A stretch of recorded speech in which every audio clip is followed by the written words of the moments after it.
Hello traders, in this video we are going to be comparing the ultimate oscillator and the relative strength index.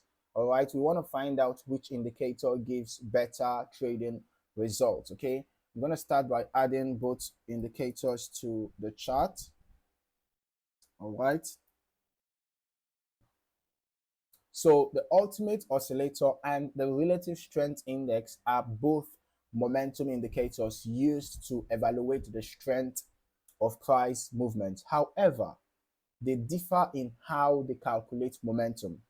Okay, the relative strength index measures the ratio of average gains to average losses over a selected number of periods. Right, this produces a value between 0 and 100, where readings above 70 are often considered overbought and readings below 30 are considered oversold.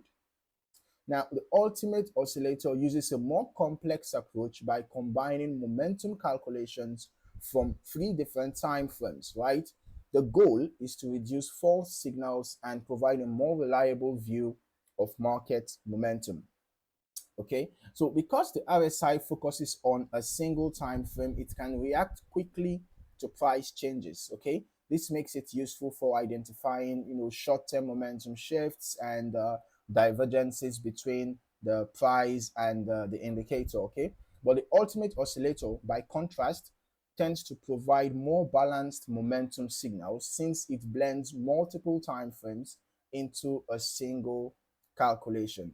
Now, in terms of trading results, the RSI is often favored for its simplicity and clear interpretation, while the ultimate oscillator may appeal to traders looking for a more refined momentum measurement. Okay, so if you found any value in this video, don't forget to like, subscribe, and turn on your notifications so that you don't miss out on more valuable trading content. In the meantime, thank you for watching. I look forward to seeing you in the next video. Happy trading.